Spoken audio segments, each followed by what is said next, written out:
said that you went from track to bobsled. Yes, ma'am. I mean, that is a crazy transition. How did that come to be? Yeah, I think I have a very just generic cool running story. You know, at the end of the day, I was running track at the University of Nevada, Las Vegas, and we were at nationals, and there was a bobsled coach that approached me and my coach and just said, listen, you're a great sprinter, probably one of the best in the country, but you could be an Olympian if you tried bobsled. And me and my coach were like, dude, what's bobsled? Like, we've never done it. I know nothing about it. And the Olympics are in like 2 years. And he just said that sprinters make great bobsledders. So he invited me out for a rookie camp. I wasn't quite sure I wanted to take him up on the offer. And then COVID happened. And my coach just said, you know, at the end of the day, if this coach thinks that you have what it takes, we should just give it a shot. So went out to Lake Placid. And that was it. So you went to Lake Placid and the Yep. rest was history? Yeah, that's it. So no, they had a rookie camp happening in Okay. Lake Placid. So they invited a couple of athletes coming from different sports, whether it was track, football, basketball. We all went out there. They threw us on this push track and didn't really give us a whole lot of like 411 and how this worked, right? They were just like, yeah, just push the sled, jump in, and then we'll let you know if we feel like you have potential to move forward in the next steps. And so after that rookie camp, I got a call and they said, hey, we're doing a like performance camp in Park City, Utah, and we think that you would do great. You want to come out and actually try the sport and what it actually is. And so I said, you know, that sounds great. I'll go out there, give it a shot. I fly to Park City. I see the bobsled. The coach just like brings us down to like curve 12 and we're like watching the bobsleds come through and they're like, okay, the track's clear over like the intercom, and me and my friend were like watching the track here and we're talking about how crazy this is, and all of a sudden like we hear this like freight train, and my best friend turns to me and she's like, do you hear that? And I'm like, yeah, what is that? And I'm like, wait, do you think that's the sled?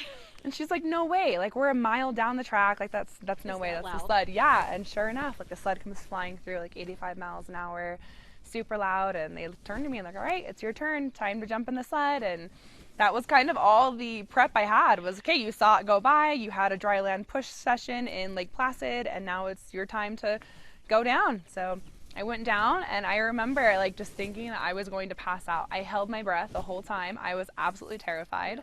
We make it to the last curve, and I am about to pass out. Like I feel like I have like the tunnel vision closing in on me, and right as I feel like I'm about to pass out, my pilot like started cheering that we made it to the finish line, and I popped up and pulled the brakes, and I wasn't sure I wanted to do that again. Yeah. And my coach gets out and he's like, hey, I just want to let you know that like what you did was like pretty impressive. Like that was arguably some of the better numbers that we've seen like on our national team. Like you could have the potential of like making this Olympic team next season if you power through. I was like, well, I love it. That was great. Let's do it again. And then So you were sold right at that point, despite the fear. yeah, despite the fear, you know, at the end of the day, like that has been my lifelong dream of just wanting to be an Olympian. Like from the time I was like 4 or 5, like watching the summer gymnastics and watching track and field and just all the things, you know. And so at the end of the day, it's like, you know, I really want to be an Olympic athlete. And so when he told me that, that was enough for like the fear, the doubt, the questions to completely erase and give it everything I had to try to make those games in 22. So growing up here in Utah, right? Mm-hmm. So did you actually, you were born and raised here? Yes. Okay, so growing up here, this has become the spot for Olympics and Olympic athletes. Did that play a role into you wanting to always be an Olympian? Yeah, see, I'm not sure that it did at the time, you know. I just growing up in those summer sports, like that was like in gymnastics, everyone thinks about like Olympic gymnastics, right? They don't constantly think about like college gymnastics or like there's not professional gymnastics. And then same for track and field. It's like, okay, how can we get to the Olympics in track, right? It wasn't a whole lot about like the professional atmosphere or the college atmosphere. And then in 2002, I remember just like the community and my family especially like watching like the Winter Olympics and getting super excited, and just how it brought like the community together, and more importantly like my family together. Like we're all athletes and just like surrounding ourselves around this TV and watching all these athletes like achieve like their goals and dreams was something that I wanted to be a part of. And so it's just kind of full circle realizing that that was like the Winter Olympics, and now here I am competing in the Winter Olympics. But yeah, growing up I didn't even know this was like in my backyard, you know. It's something you've always wanted and dreamed of. Yeah. And you made it happen. How does that feel?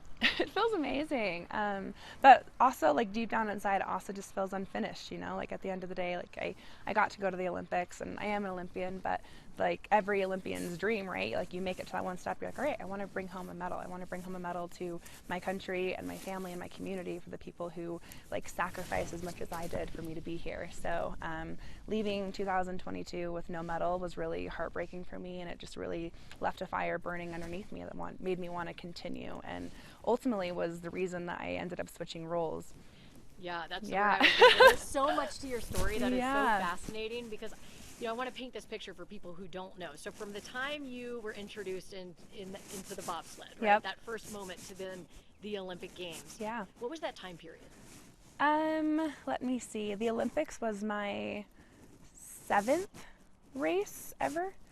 Yeah. I mean, how rare is that, first of all? Yeah, it is. It's very rare. It's not normal, that's for sure. But for me, it was my normal, So I didn't know any better until I was like at the Olympics, and a lot of people were kind of helping me understand like the severity of the things that I had like accomplished in such a short amount of time. But the way I saw it was just that God always had a plan for me, and that track and field and bobsled were so similar in the sense of how you train, like what makes a great sprinter great, what makes a great bobsledder great. They are basically like one and the same. And so to not really achieve the goals I wanted to achieve in track and field, but then realizing that all of that training and all of those sacrifices like transitioned perfectly over into bobsled, like made sense to me. Okay. So when people are like, you made the Olympics off of like 1 year, like you started in October of 2021 and then you made the games in February of 22. But to me, like I had been running track for the past 8 years leading up to that. So to me, I was like, nope, these Olympics, I had been training for the last like 10 years, really trying to give it everything I had. There's that much similarities in the two sports. Absolutely. Because you do hear, I know Lolo Jones crossover it as well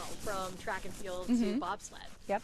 I didn't realize there was that much in common with it. Yeah. What is it about it? Is it you mentioned a little bit, is it like so much of the strength in the lower body? Yeah, it's the speed, the power, the like technique behind it as well. So like when we're coming out of the blocks in track and field, there's a certain like mechanic and technique you want, correct? Like you want something to slowly, they call it dry phase. You want to slowly come out of the blocks, like dry phase in a powerful position before you come up into full transition into your like top end sprinting, right? Well, in bobsled, that's exactly what we're doing. Like we're only pushing the sled for 30 to 50 meters max, and in track and field that first 30 meters is your dry phase, and that is the power position that you want when you're pushing that sled. So when you're looking at film of a bobsledder pushing a bobsled and a sprinter coming out of the blocks, like the angles of like where their shin angles are placed for giving them the correct like generating enough power to be able to like accelerate themselves or the sled is nearly the same. And then and in the summer, like that's exactly how bobsledders train. We train like we are glorified track athletes, like we are constantly at the track doing sprinting workouts, and then we're in the weight room trying to get as strong and as fast as possible. So you go to the Olympics, and at that point you're a pusher, right? Yes. Okay, and a pusher, for people who don't know. Yes. So a pusher, so a pusher, for people that don't know, in theory is basically the engine to your sled. So your sled generates all of its speed at the very top of the track. So as much speed as you're creating at that top, it's just going to compound out the bottom. So it's really important to find like strong and fast athletes to be able to push your sled. So once you push the sled, you get in, and it's kind of more like, I think of it like a relay. Like once I jump in that sled, it's now my pilot's job to get us down safely, get us down fast, get us down into medal contending opportunities, right? So at the Olympics, I was just the brakeman. My job was to push our sled extremely fast and to get us in like contention for being able to medal at the bottom. And then as a pilot, it's kind of the opposite, right? So your goal is to learn the tracks, learn the curves, understand what is needed from every curve, because every track in the world is completely different. Wow. Some tracks have more pressure, some have different speeds, different curves, and every track and every curve is unique, and you have to really study those with the driving coaches, other athletes, and we're constantly taking track walks and just really trying to learn how to drive these tracks, right? So when I made that transition, normally it takes pilots anywhere. Oh, hi, what is that? There we go. So normally it takes pilots anywhere from like 4 to 8 years to start seeing success on the World Cup tour. It's, like I said, it's just so incredibly challenging trying to learn these different tracks, different disciplines. And then when I made the transition from driving school to my first World Cup win, it ended up being a total of 7 months from like my driving school to when I won my first World Cup medal. And I did no idea like what I had done until like coaches and other athletes were kind of confronting me about the simple fact that winning your first World Cup medal is like unheard of. And then it was just kind of exciting to see like this pathway that the people before me kind of paved, and it just was exciting to see that the legacy of the ladies before me had made it not necessarily easy but possible for me to be able to achieve the things I did in the time period that I did. Really? Who were some of the women that you looked up to? Yeah, or so look up to? for Yeah. sure. Like on the brakeman side, like of course like the Lolo Jones and Asia Evans and Lauren Gibbs, like these were like Olympians who literally like did multiple Olympic games. Like they are the legacy of like USA bobsled. And of course like Kaylee Humphreys, who was my pilot at the Olympics, like she was a good mentor for a little bit, and yeah. But what really made you want to jump from the pushing side to the pilot side?